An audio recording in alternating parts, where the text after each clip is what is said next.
샬롬. 여러분으로 인해 지난 주간은 휴가를 잘 다녀왔습니다. 여러분도 휴가를 잘 다녀오셨는지요? 휴가를 보내면서 쉼이 꼭 필요함을 다시 한번 느끼는 시간이었습니다. 여러분도 재충전의 시간이 되었기를 바라면서 지난주 댓글을 함께 나누도록 하겠습니다.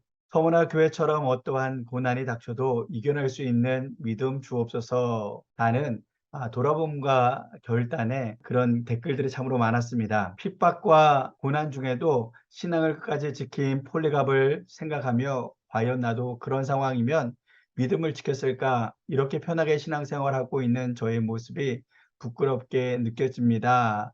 라는 댓글이 있었습니다. 폴리갑의 순교가 마음을 찡하게 했습니다. 언제나 말씀하시는 주님의 음성을 들을 수 있게 하여 주시옵소서. 폴리갑의 순교적인 신앙의 삶, 핍박을 견디고 용기를 주는 모습의 은혜가 됩니다. 상황에 따라 변하는 저 자신의 신앙이 부끄럽기만 합니다. 댓글을 달아주셨고요. 폴리갑의 순교는 신앙의 본이 된 뿌리로 본받아 저에게도 끝까지 신앙을 지키라는 주님의 음성 말씀으로 듣겠습니다. 댓글 달아주셨습니다. 몇 줄 단단히 붙들고 이 말씀 기억하겠습니다. 라는 결단의 댓글도 있었습니다. 퀴즈를 모두 잘 풀고 계셔서 감사드립니다. 그만큼 강의를 잘 듣고 있다는 증거이기도 합니다. 대표적으로 3개만 함께 볼 수 있도록 캡처했습니다. 그 중에 마지막으로 댓글을 달아주신 내용을 읽어보겠습니다. 요새 따로 공부하고 있는 게 많아 개인적으로 목사님 강의까지 쫓아갈 수 있을까 염려하였는데 이를 잘 설명해 주시니 부담 없이 틈틈이 듣고 있습니다. 라고 댓글을 달아주셨습니다. 이거를 보면서 처음 제가 여러분에게 말씀드렸던 대로 부담 없이 강의를 들을 수 있게 하고자 하겠다는 컨셉대로 잘 진행하고 있다는 생각이 들어 힘이 되었습니다. 그리고 우리에게 힘을 주고 여유를 가지도록 하는 재미있는 댓글입니다. 내년 휴가지가 목사님 강의 듣고 유럽에서 투르키예로 바뀌었습니다. 최근에 터키가 국호를 투르키예로 변경하였다고 합니다. 따라서 외교부도 투르키예를 공식 표기로 사용하고 있습니다. 되도록 투르키예로 사용하겠지만 그런데 아직 습관이 되지 않아 두 이름을 혼용하여 사용하더라도 이해해 주시기 바랍니다. 하하, 에구, 배꼽이야. 목사님 너무 웃기고 명강입니다. 제가 소화 기능이 약해 잘 소화를 못 시키고 있는데 이렇게 곱게 갈아 입에 넣어 주시니 저절로 입맛이 납니다. 오래도록 속이 편할 듯 합니다.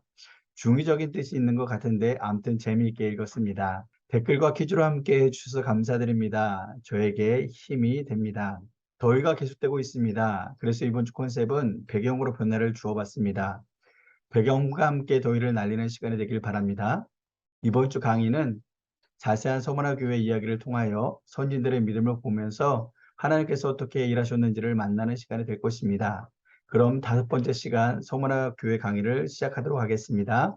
서머나의 유적지, 시인 호머의 출생지로 알려진 서머나에는 고고학 박물관, 기원전 2세기에 건축된 시장터인 아고라, 폴리갑이 순교한 파고스의 언덕으로 알려진 카디페 칼레와 폴리갑 기념교회가 있습니다. 보통 폴리갑 또는 폴리캅으로 말할 수 있는데 우리는 폴리갑으로 통일하여 사용하겠습니다. 폴리갑의 기념교회는 주후 1600년 프랑스 교구에서 폴리갑을 기념하여 기증한 것으로 초대교회 유적과는 상관없습니다. 단지 이 교회의 벽화에는 폴리갑이 로마 군인들에게 연행되는 장면, 원형 경기장에서 화형당해 순교하는 모습, 폴리갑이 안디옥 교회의 감독 이그나티오스를 만나는 장면 등이 있어서 초대교회의 박해 현장을 음미해 볼 수 있습니다. 서머나 교회사를 살펴보도록 하겠습니다. 서머나 교회의 시작은 에베소에서의 바울 사도의 선교 활동과 일치합니다. 서머나의 유대인 공동체는 이미 바울 당시에도 있었습니다. 그리스어로 된 메노로지온에 의하면 그리스도 안에서 인정함을 받은 아벨레가 서머나 교회의 첫 감독이었습니다. 그를 이어 디모데후서 1장 5절에 언급된 로이스의 아들 스트라테아스가 교회의 감독이 되었고 그 버쿠로스가 교회를 맡았습니다. 버쿠로스는 어릴 때부터 주님을 믿었고 요한 사도에 의해 하나님에게 바쳐진 사람이었습니다. 계시록의 서머나 서신은 그가 교회를 맡고 있을 때 쓰여진 것이었습니다. 요한은 밤무섬의 유배에서 풀려나와 서머나에 와 있었다고 합니다. 계시록의 편지에는 칭찬과 동정심을 가장 많이 받던 교회로 서머나 교회가 나타나 있습니다. 교회의 문제는 환란과 가난이었습니다. 그리고 복음을 통해 개종한 유대인들이 스스로를 참 이스라엘인이라고 주장함으로써 다른 유대인들에게 적지 않은 적개심을 불러일으키고 있었습니다. 서머나에 있던 유대인들은 기독교인들을 로마 당국에 고발하였고 이로 인해 많은 기독교인들이 감옥에 갇히게 되었습니다. 이때 서머나의 인구는 거의 20만을 넘어서고 있었습니다. 전 세계에서 몰려오는 환락의 인파로 흥청거리는 곳이 바로 서머나였습니다. 화려한 거리와 환락의 풍조 속에서 절제와 고난을 가르치는 예수님의 복음은 좀처럼 서머나 사람들에게 먹혀 들어갈 리가 없었습니다. 기독교인들이 늘어나면 시민들의 유흥 생활에 찬물을 끼얹는 것이요, 세계적으로 명성을 얻고 있던 포도주도 팔리지 않을 것이며 결국에는 시 자체의 생존에 위협이 되지 않을 수 없기 때문에 소마나 총독은 기독교인들을 말살시키는 것을 기본 방침으로 삼고 있었습니다. 그래서 총독은 기독교인들을 잡아들이기만 하면 파고스의 언덕에 있는 경기장에 몰아넣어 군중들이 보는 가운데 처형해 버렸습니다. 서머나인들이 로마 제국에서 충성을 다하듯이 서머나의 성도들은 하나님 나라를 위해 더 충성스럽게 교회를 섬겼습니다. 그들은 그 보상으로 생명의 멸류관을 얻는 약속을 받게 되었습니다. 폴리갑과 이그나티오스가 만나게 되었습니다. 이 폴리갑은 사도 요한의 제자였습니다. 요한 사도가 서머나에 보내는 서신을 기록한 지 몇 년이 지난 105년경 서머나 교회는 요한의 제자였던 폴리갑이 맡고 있었습니다.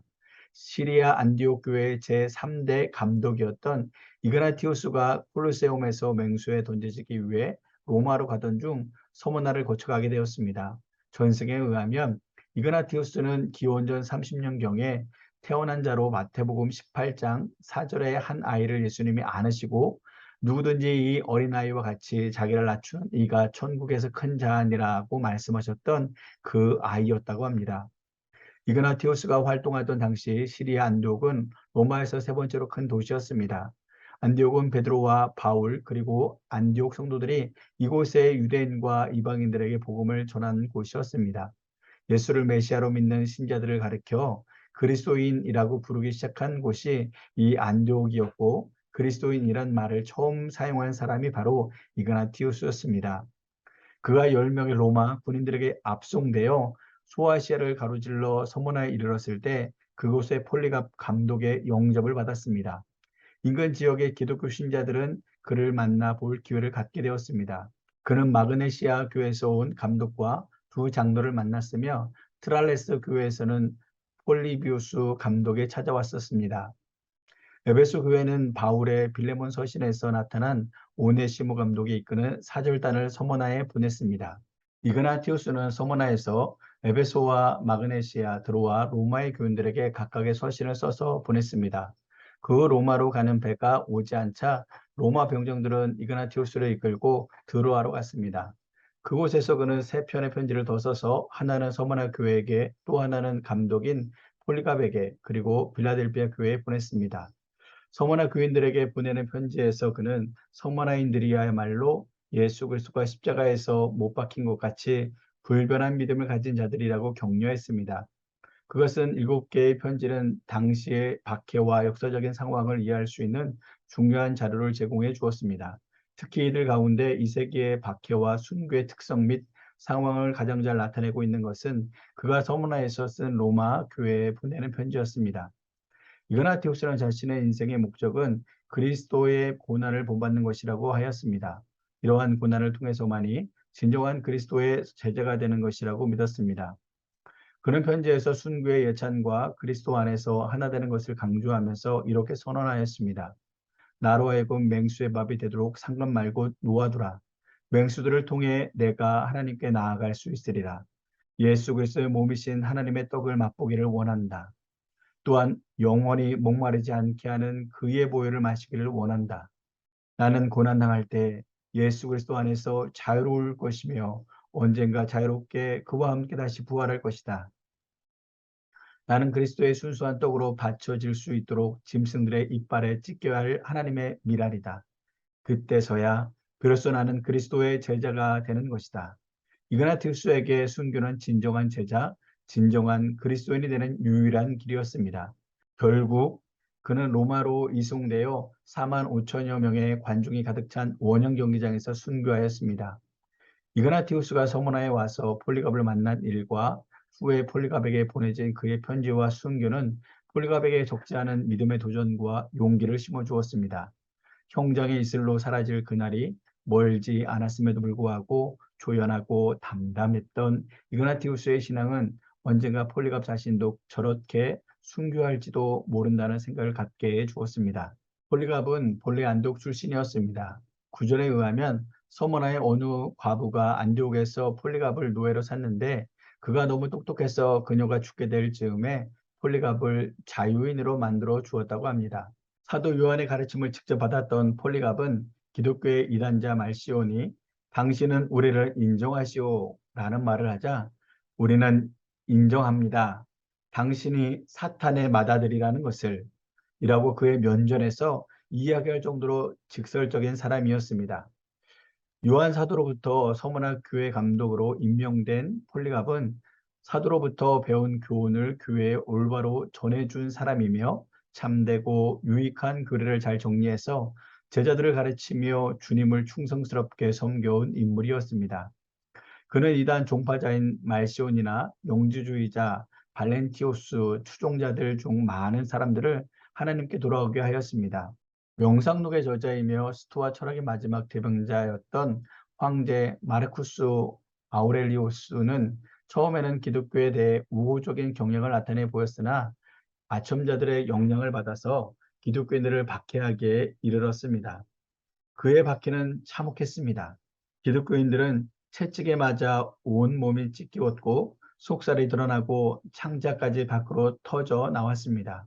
그리고 나서 그들은 바다 쪽의 껍질이나 땅 위에 박아놓은 창 끝에 눕혀졌으며 온갖 종류의 고문을 받은 뒤에 사나운 짐승의 밥으로 던져졌습니다. 박해의 강도가 점점 심해지자 프리기아에서 온 퀸투스는 사나운 짐승들과 앞으로 가해질 고문에 대한 두려움으로 겁에 질려 자신의 신앙을 포기하였습니다. 그러나 대부분의 그리스도인들은 갖은 고난과 고문과 박해 속에서도 자신들의 신앙을 지켰습니다. 이 박해로 인해 고귀한 청년 게르마니쿠스는 순교했습니다. 서머나 총독의 간곡한 설득에도 불구하고 그는 하나님의 은혜로 힘을 얻어 인간의 마음 속에 있는 죽음에 대한 본능적인 두려움을 극복하였습니다. 그는 조금도 주저하지 않았고 사나운 짐승의 밥이 되어 마침내 불의하고 무법한 세대로부터 자유를 얻었습니다. 그의 영광스러운 죽음을 본 군중들은 이 경건한 순교자의 용기 그리고 모든 기독교인들의 간건한 믿음에 놀라 악인들을 제거하라 폴리갑을 데려오라고 소리쳤습니다. 이 외침으로 인해 큰 소동이 일어났습니다. 이때 폴리갑도 순교하였습니다. 서머나에 있는 하나님의 교회가 필로멜리우스 및 각처에 있는 거룩한 보편교회 지체들에게 하나님 아버지와 우리 주 예수 그리스도의 자비와 평화와 사랑이 더하시기를 기원합니다. 로 시작되는 폰토스 교회에 보내는 서신에는 폴리갑의 확고한 신앙과 그에 대한 순교의 기사가 다음과 같이 비교적 상세하게 기록되어 있습니다. 이 일에 대한 소식을 처음 듣고서도 폴리갑은 조금도 동요되지 않고 계속 그 도시에 머물러 있기를 원했습니다. 그러나 주위의 대부분의 사람들이 그에게 은밀하게 그 도시를 떠나라고 간청했으므로 그곳에서 그다지 멀지 않은 농장으로 피신했습니다. 그런 몇 명의 친구들과 함께 그곳에 머물면서 밤낮으로 끊임없이 주님께 전 세계의 모든 교회에 평화를 주시기를 간구했습니다. 이것은 그가 항상 해온 습관이었습니다. 그가 체포되기 사흘 전날 밤 기도 중에 자기가 베고 자던 베개에 갑자기 불이 붙어 타버리는 환상을 보았습니다. 꿈에서 깨어난 그는 즉시 그곳에 있는 사람들에게 그 꿈을 해석해 주었습니다. 앞으로 일어날 사건을 예언하면서 자기는 그리스도를 위하여 불길 속에서 목숨을 바치게 될 것이라고 이야기했습니다. 그를 붙잡으려는 사람들 때문에 폴리갑은 또다시 자기를 염려해 주는 형제들에 대한 사랑으로 다른 곳으로 피신했습니다. 사람들은 곧 그곳까지 쫓아왔습니다. 그들은 2명의 소년을 붙잡아서 그중 한 아이에게 매질을 하여 폴리갑이 숨어 있는 곳을 말하게 만들었습니다. 해질 무렵 사람들이 폴리갑이 있는 곳으로 들이닥쳤을 때 그는 다락방에서 기도하고 있었습니다. 그는 그곳에서 쉽게 다른 집으로 도망칠 수 있었지만 그렇게 하지 않았고 다만 주님의 뜻이 이루어지이다라고 말했습니다. 그들의 온 것을 안 폴리갑은 쾌활하고 온유한 얼굴로 그들에게 말을 건네었습니다. 전에 폴리갑을 본 적이 없는 그들은 자신들의 기적을 보고 있다고 생각했습니다. 왜냐하면 그들의 눈앞에 선 사람은 굳건하고 장엄한 얼굴을 한 노인이었으며 이처럼 훌륭한 노인을 체포하기 위해 자신들이 그렇게 열정적으로 일했다는 사실로 인해 놀랐기 때문입니다. 폴리갑은 조금도 주저하지 않고 제자들에게 그 사람들을 위해 식사를 준비하라고 하고 그들에게 마음껏 음식을 먹으라고 청했습니다. 그리고는 1시간 동안만 방해를 받지 않고 기도하게 달라고 요청했습니다. 그들은 허락해 주었습니다. 하나님의 은혜가 충만한 가운데 그의 기도 소리를 들은 사람들은 놀라움을 금치 못했으며 많은 사람들이 그처럼 훌륭하고 경건한 사람을 사형에 처해야 한다는 사실을 유감으로 생각하였습니다. 그는 기도하면서 자신과 관련된 모든 사람들, 즉 위대한 사람이나 대수롭지 않은 사람, 귀족이나 미천한 사람, 그리고 전 세계 모든 보편교회를 위해 기도했습니다. 드디어 떠날 시간이 되었으므로 그들은 폴리갑을 나귀에 태워 서머나시로 데려 갔으니 그날은 큰 안식일이었습니다. 폴리갑을 맞은 평화의 왕 헤롯과 그에 붙인 니세테스는 폴리갑을 자기의 마차에 태운 뒤 자리에 앉으라고 권하면서 가이사를 신이라고 말하고 그에게 제사를 지내어 당신의 목숨을 구하는 것이 무엇이 그리 해로운 일이냐고 말했습니다. 폴리갑은 처음에는 아무 대답도 하지 않았습니다. 그러나 그들이 끈질기게 권면하자 그는 나는 당신들의 충고대로 할 수 없습니다. 라고 대답했습니다. 그를 설득하는 데 실패한 헤롯 왕은 저주를 하며 그를 마차에서 밀어버렸고 폴리갑은 허복다리를 삐었습니다. 그러나 폴리갑은 조금도 뜻을 바꾸지 않았으며 아무 일도 없었던 것처럼 꼿꼿하게 걸어 경기장으로 끌려갔습니다. 그가 경기장으로 들어갈 때 하늘로부터 폴리갑 경건하고 대장부답게 싸우라 하는 소리가 들렸으나 그곳이 너무나 소란스러웠기 때문에 그 소리를 들은 사람은 많지 않았습니다. 그 말을 한 사람이 누구인지는 아무도 알지 못했지만 우리 형제들 중 많은 사람이 그 음성을 들었습니다. 마침내 그가 앞으로 나아가자 지방 총독은 그가 폴리갑이냐고 물었고 그렇다고 대답했습니다. 총독은 그리스도를 부인하라고 권면하며 당신의 나이를 생각하시오라고 말했습니다. 그 밖에도 그들이 항상 이야기하는 표현대로 신이신 황제의 이름으로 맹세하시오. 회개하고 신들을 부인하는 자들은 물러가라고 말하시오라고 강권했습니다. 폴리갑은 엄숙하고 진지한 얼굴로 경기장에 모인 모든 무리를 바라보았습니다. 그는 군중들을 향해 손짓을 하며 무신론자들은 물러가라고 말했습니다. 총독은 계속 그를 재촉했습니다. 맹세하시오. 그러면 당신을 풀어주겠소. 그리스도를 모독하시오. 나는 86년 동안 그분을 섬겨왔는데 그동안 그분은 한 번도 나를 부당하게 대우하신 적이 없습니다. 그런데 내가 어찌 이제까지 섬겨온 나의 왕 그리스도를 모독할 수가 있겠습니까? 신이신 가이사의 이름으로 맹세하시오. 당신은 내가 어떤 사람인지 모르는 채 내가 가이사의 이름으로 맹세하리라는 헛된 생각을 하고 있습니다. 그렇다면 내 신앙 고백을 들어보시오. 나는 기독교인입니다. 만일 당신의 기독교의 교리를 알기를 원한다면 나에게 하루의 여유를 주고 그런 다음 내 말을 들어보십시오. 계속해서 폴리갑은 대답했습니다. 나는 당신에게 한 가지 이유를 제시하는 것이 좋겠다고 생각하고 있습니다. 우리는 해가 되지 않는 한 하나님께서 임명하신 행정장관들과 권세자들을 존경하라는 가르침을 받아왔습니다. 그러나 나는 저 사람들 앞에서는 나를 변호할 필요가 없다고 생각합니다. 왜냐하면 그들은 그럴 만한 대상이 되지 못하기 때문입니다. 총독이 말했습니다. 나는 사나운 짐승들을 준비해 두고 있고 만일 당신이 마음을 바꾸지 않으면 당신을 그 짐승들에게 던져주겠소. 그 짐승들을 부르십시오. 우리는 선을 버리고 악으로 돌이켜서는 안 됩니다. 오히려 악에서 돌이켜 덕을 택하는 것이 선한 일입니다. 뜻을 굽히지 않는 폴리갑을 향해 총독이 마지막으로 위협했습니다. 만일 당신이 마음을 바꾸지 않는다면 당신을 화형에 처하겠소. 당신은 잠시 타오르다가 곧 꺼져버리는 불로 나를 위협하고 있습니다. 왜냐하면 당신은 장차 임할 심판과 악인을 위해 예비된 영원한 형벌을 알지 못하고 있기 때문입니다. 자, 왜 지체하고 있습니까? 당신이 원하는 대로 하십시오. 이렇게 말하는 폴리갑은 확신과 기쁨으로 가득 차 있었고 그의 얼굴은 은혜로 충만했습니다. 그는 자신에게 어떤 위협의 말이 가해져도 전혀 용기를 잃지 않았습니다. 그와는 반대로 폴리갑의 말과 태도에 놀란 총독은 전령을 경장 한복판으로 보내어 폴리갑은 자신이 기독교인이라고 고백했다고 선포하게 하였습니다. 전령의 선포를 들은 모든 군중들, 서원에 거하는 이방인들과 유대인들은 소리쳤습니다. 그는 아시아의 교사이며 기독교인들의 교부이며 또 우리의 신들을 파괴하는 자다.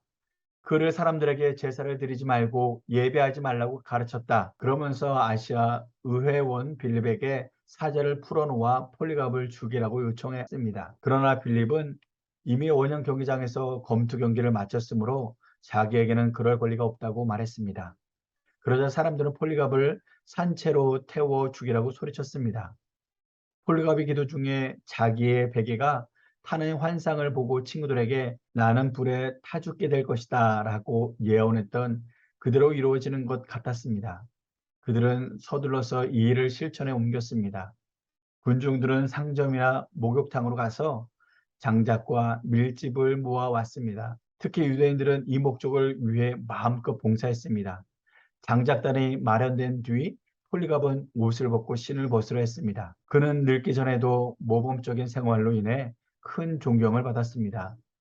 이윽고 화형을 위해 모든 도구들이 마련되었습니다.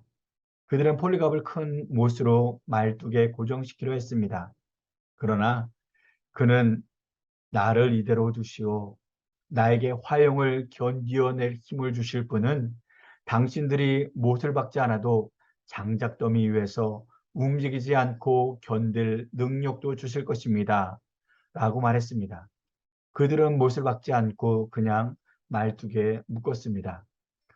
폴리갑은 마치 많은 양떼들 가운데서 선택된 고귀한 희생물, 전능하신 하나님께 바쳐진 희생제물인 듯 두 손을 말뚝 뒤에 묶인 채 이렇게 말했습니다. 사랑하는 복된 아들 예수 그리스도를 통해 우리에게 당신에 관한 지식을 주신 아버지시여, 당신 앞에 살고 있는 모든 천사들과 천군들과 피조물, 그리고 모든 의인들의 하나님이시여, 당신께서 오늘 이 시간 나라와 하여금 순교자의 반열 그리스도의 잔에 참여하게 하시어 내 몸과 영혼이 성령에 썩지 않는 축복 속에서 영생의 부활을 얻기에 합당하다고 여겨 주심을 감사드립니다. 오늘 나는 신실하고 참되신 하나님이신 당신께서 예비하시고 계시하시고 이루신 풍성하고 간합될 만한 제물로 당신 앞에서 받아들여지기를 바랍니다.